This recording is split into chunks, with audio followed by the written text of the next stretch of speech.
Coucou les amis, bon mais on fait un petit tour de potager rapide, petite vidéo parce que bon en ce moment vous savez que je suis en train de me battre contre le mildiou, donc écoutez, j'ai tellement bien que je n'ai même pas le temps de vous faire de vidéo sur le potager.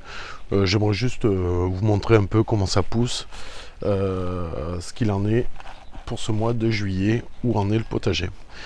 Voilà, allez go, c'est parti. Alors le pied de courgette blanche, courgette blanche. Je sais pas qu'est-ce qu'il fait, il me fait énormément de feuilles, le pied est énorme. Mais il fait beaucoup de feuilles. Bon, un petit peu de courgettes, mais il me fait plus de feuilles qu'il y a de courgettes. Il n'a pas compris que, à mon avis, il n'a pas compris comment manger. Les courgettes n'ont pas les feuilles. Alors les concombres, je ramasse énormément. Alors ils sont petits, les concombres, ils sont petits, mais c'est la variété qui est comme ça. La variété, c'est une variété maraîcher. Ils sont très bons, ils sont excellents. J'en ai vraiment beaucoup, j'en ai même donné un peu aux voisins. Mais vous voyez, regardez sur les feuilles, hein, il y a de la maladie aussi. Alors est-ce que ça va tenir dans le temps? On va voir ça. On va voir ça, là, il est joli ici.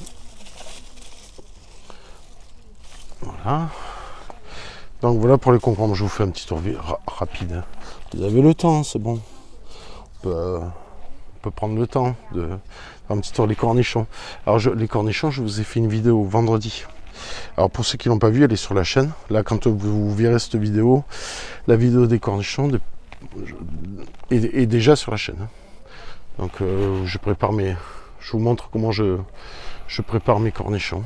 Je vous donne la recette.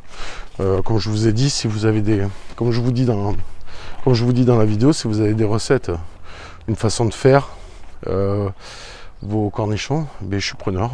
On est preneur. Marquez vos recettes en commentaire. Ça serait sympa pour tout le monde. Hein. Ça nous permettrait de... Je commence à avoir des choux-fleurs. Alors les choux-fleurs, vous voyez, il faut casser vous coupez juste un peu les nervures des feuilles et vous cachez le chou-fleur. Ça permet de le garder blanc parce qu'il jaunit, c'est à cause du soleil. Voilà.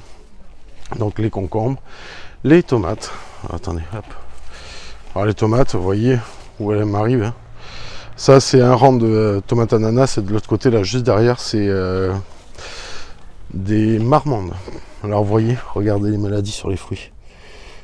Vous voyez, c'est ce que j'explique. Hein. Le week-end dernier, ces maladies, je les avais pas. Ces taches, je les avais pas.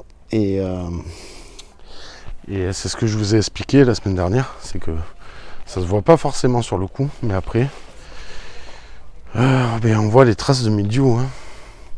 Donc je suis assez content des tomates. Alors en cette saison, normalement, sont plus hautes, mais avec toute la pluie qu'on a ramassée. Pareil, les betteraves, on commence à en manger. D'ailleurs, j'ai fait regarder sur la chaîne, vous faites accéder à la chaîne dans l'onglet short. J'ai fait une vidéo de récolte. J'ai fait un petit short où je récolte les légumes du potager. On a fait une belle récolte, on a ramassé une belle cagette. C'était vraiment super. On s'est régalé à ramasser du concombre, à ramasser un peu d'oignon, de la betterave, l'aubergine. On a ramassé beaucoup d'aubergines. Voilà, donc il y a puis des cornichons, des concombres, voilà. Donc vous regardez dans l'onglet short et vous allez voir, il y a une vidéo que je vous ai faite de ramassage, voilà. On a fait une belle petite cueillette. Les cornets des Andes. Alors vous voyez, les cornets des Andes, pas de signe de maladie pour l'instant, croisant les doigts. Et vous voyez la hauteur. Hein. Alors moi je mesure 1m80, vous voyez, ça m'arrive à l'épaule. Donc là, c'est une variété quand même qui pousse assez haute quand même. Voilà. Là, c'est pareil, c'est aussi des cornets des Andes, mais là, c'était un ancien poulailler. Alors, j'ai les voisins qui parlent, excusez-moi en même temps, mais je peux pas lui dire de se taire, elle est chez elle. Hein. Donc on ne va pas commencer à se foutre les voisins à dos. Donc voilà, donc les cornus, voilà, donc les pieds sont bien plus petits que ceux-là, mais ici là je suis sur mon ancien potager et j'enrichis le sol depuis longtemps, j'apporte du broyat, de tout ce qu'il faut. Et là ici c'est un ancien poulailler, j'avais juste 2 poules et le sol est quand même bien moins riche. Les aubergines, moi les aubergines je suis assez content, ça c'est la variété Blackstream. Et vous voyez, j'en ai encore des petites qui poussent là, vous voyez. Et puis non, franchement, ça produit bien. Les pieds sont bien beaux, sont hauts. Les poivrons. Alors les poivrons, mais j'ai pas des fruits à tous les pieds. On verra bien ce que ça va donner. Je les avais taillés pourtant, mais voilà. Alors là, sur ces poivrons-là, je commence à en avoir. Hop, vous les voyez. Je commence à en avoir sur ceux-là, mais pas sur ceux-là. Alors bon, ben, j'espère que ça va venir. Le problème, c'est que ce qui m'inquiète un peu, c'est que je vois, alors s'il y a des fleurs, hein, mais j'ai peur que ça soit tard. Ça, c'est des aubergines aussi Slim Jim. Alors ça, c'est magnifique. Alors c'est pareil, c'est en fleurs. Hein. Il y a les fleurs. Hein. Donc ça en fleurs, eh bien on va attendre que ça arrive. La tomate cœur de bœuf. Alors là, par contre, elle me dépasse. Donc là, on est à 1,90 m, bientôt 2 mètres. Vous voyez. Donc là, les pieds sont jolis. Il y a des belles tomates. Alors oui, j'en ai pas qui commencent à rougir. J'ai vu sur certaines vidéos, il y a quelques potagistes qui ont déjà des tomates qui commencent à mûrir. Sauf que il y a fait tellement, il y a eu tellement de pluie que du coup j'ai planté mon potager au 10 mai, je crois. Donc c'est ce qui explique que je suis encore pas prêt de manger des tomates. Malheureusement, là, il va falloir attendre. C'est dommage, vous voyez, même les marmandes, elles sont encore toutes petites. Quand vous savez la taille que ça fait, il y a encore du chemin à parcourir. Hein. Je pense que là, je ne vais pas en manger avant le mois d'août. Alors, les courgettes blanches. Alors, ça, les courgettes, là, elles se plaisent. Hein. Regardez, hein. On en ramasse beaucoup avec les aubergines. Le pied de chayotte. Le pied de chayotte, je vais vous faire une vidéo aussi. Je vais mettre une structure ici pour abriter le passage, le chemin que vous voyez ici. Je vais prendre... donc là, j'ai mis une barre en attendant, parce que la chayotte, elle pousse énormément. Donc je l'ai posée sur une barre pour l'instant, mais après, je vais mettre une structure ici. Je vais retourner la chayotte et je vais essayer à couvrir cette structure avec la chayotte. Voilà. Donc les courgettes vertes.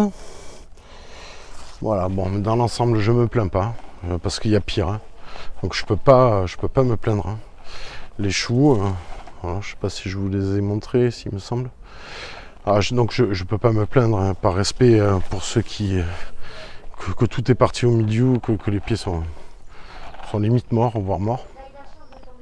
Et donc j'aimerais que vous me racontiez un petit peu, hein, racontez-moi un peu comment ça se passe dans votre potager, si vous avez baissé les bras ou pas, ou si vous essayez à tenir le cap. Je vous avais laissé quelques fleurs d'artichaut aussi pour vous montrer la fleur qui est tout simplement magnifique. Hein. C'est beau ça. Hein. Franchement, je vous ai fait un post aussi sur la chaîne. J'ai vu que pas beaucoup l'ont liké. Bon, c'est le départ de la chaîne. Vous savez que la semaine dernière, j'ai fait mes 100 premiers abonnés. Donc je vous remercie beaucoup pour ceux qui se sont abonnés, ça me fait vraiment plaisir. J'ai moins l'impression de faire du contenu dans le vide. Hein. Forcément, quand des gens s'abonnent, suivent la chaîne, ça fait plaisir. Surtout que j'essaie à vous donner vraiment tout ce que je sais, tous les meilleurs conseils possibles et imaginables pour que vous réussissiez vous aussi vos potagers. Et aussi, vous êtes aussi nombreux à me donner vos conseils, parce que parmi mes abonnés, j'ai des abonnés qui connaissent bien le potager, et ça je vous en remercie. Et puis pour ceux qui arrivent sur la chaîne et qui regardent l'espace commentaire, il y a des bons conseils. Ça je vous remercie beaucoup pour ça. Voilà. Alors il y en avait un qui m'avait dit... voilà, oui. Il y en a un qui m'a dit aussi qu'on pouvait manger. Alors, je sais pas si vous le savez. Il y en a un qui m'a dit qu'on pouvait manger les jeunes pousses de la chayotte. Donc je ne savais pas. Donc super conseil. Je ne savais pas du tout qu'on pouvait manger les jeunes feuilles. Après, ça ne me donne pas forcément envie de consommer les feuilles. Je vous avoue. Mais bon, c'est toujours bon à savoir. Et il y a un abonné qui m'a dit aussi que les rejets, les pampres des tomates, qu'on pouvait les replanter et tout, bien sûr, je le savais. Mais moi, je le fais pas parce que je manque de place. J'ai le potager qui est plein. Donc je ne l'ai pas fait. Mais c'est sûr que j'aurais pu vous en parler par contre, pour multiplier vos tomates. Bon voilà les amis, on est sur la fin de la vidéo. Mais écoutez, j'espère que ça vous a plu. Mais comme d'habitude, si vous voulez me laisser un petit commentaire, me dire ce qu'il en est chez vous, comment ça pousse, vous avez l'espace commentaire pour nous dire un peu tout ça. Voilà, et puis écoutez, je vous remercie beaucoup. Et puis à très bientôt. Ciao, ciao.